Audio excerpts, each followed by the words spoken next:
Praise the Lord. मैं नितेश मसीह आपके बीच में एक छोटा सा वचन को फिर से शेयर करने आया हूँ 10वां अंश के विषय में। मेरे प्रिय भाई बहनों, परमेश्वर कहते तुमने मुझे लूटा है, तो भी पूछते हो मैंने तुम्हें किस बात का लूटा है। मेरे प्रिय भाई बहनों, आज मैं यही बताने टॉपिक पे हूँ कि 10वां अंश का क्या करना चाहिए और 10वां अंश क्यों देना चाहिए और 10वां अंश देने से हमें कितनी बड़ी आशीष मिलती है।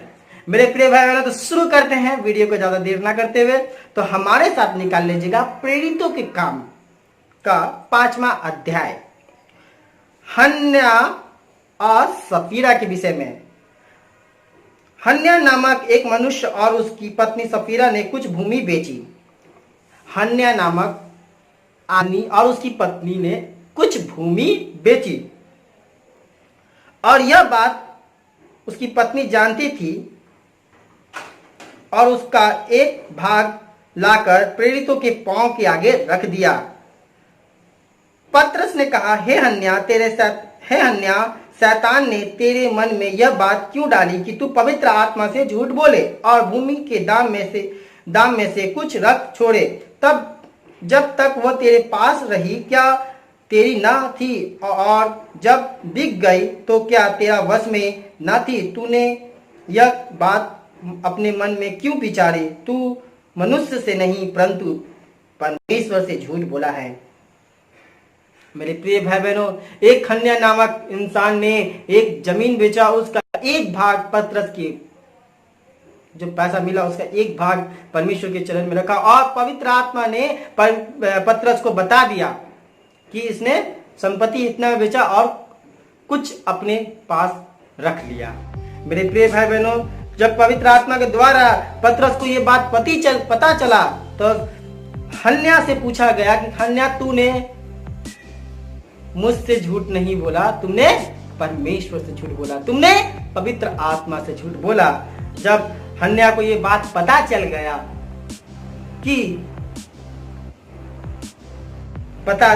गया कि उसे ये मैंने भूमि में से कुछ रख छोड़ा है, कुछ निकाल लिया है, तो उसी समय हन्ना ने अपना प्राण त्याग दिया। और उसके बाद उसकी पत्नी को कुछ पता नहीं था कि मेरा पति मर गया। तो क्या हुआ, उसकी पत्नी भी आई तो पतरस ने उसकी पत्नी से भी पूछा, क्या तुमने भूमि का जमीन इतने में ही बेची? उसने कहा, हाँ मैं इतने में बेचा। वो उसकी पत्नी भी झूठ बोला तो उसने कहा कि अभी तेरा पति ही मरा है, गांव के अभी लोग आए हैं, अब तेरी बारी। इसलिए मेरे प्रिय भाई बहनों, पवित्र आत्मा से कभी झूठ ना बोलें और जो परमेश्वर को देने का है परमेश्वर को उतना दीजिए। परमेश्वर से चोरी ना करें, पवित्र आत्मा से चोरी ना करें। और मैं आपको बताऊंगा यहाँ से कि पवित्र आत्मा से चोरी करने से तो आपने देख लिया क्या होता है। अभी तो कुछ नहीं, अभी मैं आपको और बताऊंगा क्या क्या और दंड पड़ता है जब हम लोग 10वां अंश दे देते हैं। जब हम लोग दान परमेश्वर को जितना देना चाहिए उतना हम दे देते हैं तो परमेश्वर किस तरह से आशीष देता है। अब मैं ये टॉपिक पे बात करूंगा। तो हमारे साथ निकाल लेंगे मलाकी की पुस्तक, मलाकी की पुस्तक का 3 अध्याय का 6 वचन पढ़ेंगे।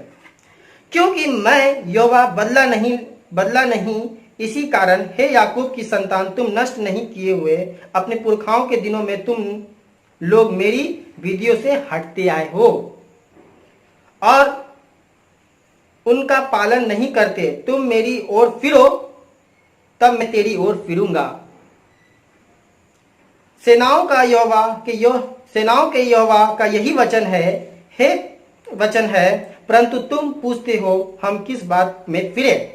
क्या मनुष्य परमेश्वर को धोखा दे सकता है? पर देखो, तुम मुझको धोखा देते हो और तो भी पूछते हो हमने किस बात में लूटा है। 10वां अंश उठाने की भेंट में तुम पर भारी श्राप पड़ा है, क्योंकि तुम मुझसे लूटते हो, वरन सारी जातियां ऐसी करती है। सारे 10वां अंश भंडार में ले आओ, मेरे भवन में भोजन वस्तु रहे और सेनाओं का यहोवा का यही वचन है, ऐसा करके मुझे परखो यानी कि परमेश्वर का वचन कहता है कि सारे 10वां अंश मेरे पास लिया, तुमने मुझे लूटा है। यहाँ पे कहता है परमेश्वर का वचन, तुमने मुझे लूटा है, तो भी पूछते हो कि मैंने तुम्हें किस बात का लूटा। मेरे प्रिय भाई बहनों, ये बहुत ही इंपॉर्टेंट मतलब क्वेश्चन परमेश्वर कर रहे हैं। तुमने मुझे लूटा है, हाँ, मेरी कमाई का 10% हमने परमेश्वर को नहीं दिया, इस बात का मैंने लूटा है। और इससे हमें क्या हुआ? भारी श्राप पड़ा। इससे क्या पड़ा? हमें बहुत भारी श्राप पड़ा, है ना। भारी श्राप पड़ा, इतनी भारी श्राप पड़ा कि हम लोग को बीमारियां आ जाती है, दुख मुसीबत आ जाते हैं, और हमारे जहाँ पे हम काम करते हैं वहां पे दुश्मन हमारे पीछे पड़ जाते हैं कि हमारी नौकरी को वो मुझसे दूर कर दे, मैं नौकरी में ना काम कर सकूं, मुझे निकाल दिया जाए, मुझे छांट दिया जाए। इस तरह से वो भारी श्राप हम लोग के जीवन में आता है। और यहाँ पे कहता है परमेश्वर का वचन एक चीज और कहता है, सारे 10वां अंश भंडार में ले आओ कि मेरे भवन में भोजन रहे। और सेनाओं का यहोवा का यह कहता है, सेनाओं का यहोवा यह कहता है कि ऐसा करके मुझे परखो। यानी सारे 10वां अंश मेरे भंडार में ले आओ और ऐसा करके मुझे परखो, यानी ये मुझे 10वां अंश देकर मुझे परखो कि मैं क्या करता हूं तुम्हारे लिए। Hallelujah, praise the Lord. यानी ऐसा करके परमेश्वर चैलेंज कर रहे हैं आपको, मतलब चैलेंज कर रहे हैं मुझे परखने के लिए, यानी परमेश्वर को परखने के लिए ऐसा करके परमेश्वर जो है चैलेंज कर रहे हैं, है ना। मुझे परखो कि मैं आकाश के झरोखे तुम्हारे लिए खोलकर तुम्हारे ऊपर अपरम आशीष की वर्षा करता हूं कि नहीं। Hallelujah, praise the Lord. यानी ऐसा करके मुझे परखो कि देखो मैं आकाश के झरोखों को खोलकर तुम्हारे ऊपर आशीषों का वर्षा करता हूं या नहीं। यानी 10वां अंश देकर, परमेश्वर के भवन में सारे 10वां अंश देकर ऐसा करके परखो। यानी अभी आप तैयार हो जाइए और अपने 10% परमेश्वर को भवन में दीजिए और ऐसा करके परमेश्वर को परख के देखिए कि वो आपके जीवन में आकाश की झरोखों को खोलता है कि नहीं। और यहां पे लिखा हुआ है, तुम्हारे लिए नाश करने वाले को ऐसा हुड़कूंगा। देखिए मैंने बोला अपने ऑफिस में आपकी नौकरी के पीछे लगे हुए रहते हैं कि इसके नौकरी को अलविदा करवा दे, किसी तरह नौकरी छोड़ा दे, किसी तरह वो कर दे। आपके ऑफिस में मतलब कोई परेशानियां आ जाती है, कोई काम नहीं हो पाता है, कोई परेशानी हो जाती है, कोई करता नहीं है, यानी आपके हर जीवन को नाश करने के पीछे पड़ा हुआ रहता है मनुष्य। यानी परमेश्वर का वचन कहता है कि ऐसा करके मुझे परखो, तुम्हारे लिए नाश करने को, तुम्हारे जीवन में जो नाश करने वाला है मैं उसको ऐसा हुड़कूंगा कि वे तुम्हारी भूमि की उपज नष्ट ना करेंगे। यानी वे तुम्हारी भूमि की जिस नौकरी में जो जीवन रोटी के लिए आप काम करते हैं वो उपज को नष्ट नहीं करेंगे और तुम्हारी दाखलताओं के फल कच्चे ना गिरेंगे। यानी तुम्हारे फल जो है वो कभी कच्चा नहीं, पका हुआ फल गिरेगा, है ना। और यहाँ पे लिखा हुआ है, सेनाओं का यहोवा का यही वचन है, तब सारी जातियां तुमको धन्य कहेगी क्योंकि तुम्हारा देश मनोहर होगा। और सेनाओं का यहोवा का यही वचन है। मेरे प्रिय भाई बहनों, यानी कि परमेश्वर का वचन कहता है कि ऐसा करके परमेश्वर को परखो कि मैं देखो तुम्हारे लिए आकाश के झरोखों को खोलता हूं या नहीं।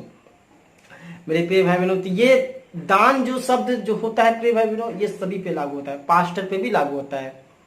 ये जरूरी नहीं है कि ये विश्वासी पे ही लागू है। पास्टर जो प्रचार करते हैं तो हम लोग भी उनको सैलरी पे, बड़े ऑनलाइन चर्चों में देखते होंगे, बड़े बड़े चर्च में उनको सैलरी पे रखा जाता है। बहुत सारे ऐसे चर्च हैं जो सैलरी पे रखा जाता है, तो हम लोग उनको मतलब देते हैं। तो उनकी कमाई का जो 10% है वो भी परमेश्वर को देना चाहिए, उनको भी देना चाहिए। जो इंडिपेंडेंट सेवा करते हैं पास्टर, उनको भी देना चाहिए 10% भगवान को, परमेश्वर को। लेकिन हम लोग क्या करते हैं, पास्टर लोग क्या करते हैं, वो 10% परमेश्वर को चुरा लेते हैं और पूछते हैं कि मैंने आपको किस बात का लूटा।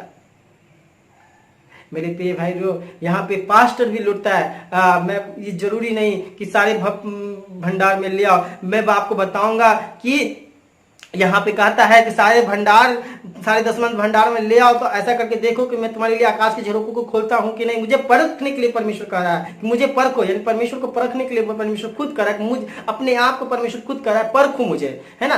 तो यहाँ पे ये बहुत सारी टॉपिक हो जाती है मेरे प्रिय बहनों, और मैं बताऊंगा कि 10वां अंश क्या करना है। यहाँ पे ये शब्द नहीं लिखा हुआ है कि 10वां अंश क्या करना है, यहाँ पे सिर्फ परमेश्वर कह रहा है ऐसा करके मुझे परखो, सारे 10वां अंश ले आओ, भंडार में मतलब हमारे भंडार में भोजन वस्तु की कमी ना हो, यहाँ पे लिखा हुआ है। लेकिन परमेश्वर ये नहीं कह रहा है कि ये क्या करना है, मुझे 10वां अंश जो है भोजन वस्तु की कमी नहीं होगा, ठीक है सर, तो उसका अब क्या करना है मैं आपको ये बताऊंगा मेरे प्रिय भाई बहनों। तो हमारे साथ निकाल लेंगे उसके लिए प्रेरितों के काम 2 अध्याय का 45 वचन, उसका क्या करना है। वे अपनी अपनी संपत्ति और सामान बेचकर जैसी जिसकी आवश्यकता होती थी बांट दिया करते थे। यानी प्रेरित लोग जो सेवा मतलब जो भूमि जो बेचते थे, हन्यास और पूरा जो जमीन बेचे, उसकी संपत्ति को जो उसने बेचा तो उसको रखते थे प्रभु के भवन की, भोजन वस्तु की कमी ना हो या किसी चीज की कमी ना हो, भरा रहे भंडार। लेकिन जिसकी जो वो जमा पूंजी जो रहती थी, जो पैसे जमा रहते थे, उसको क्या करते थे, उसको क्या करना है, उसे जिसकी जो आवश्यकता होती थी उसको बांट दिया करते थे, है ना।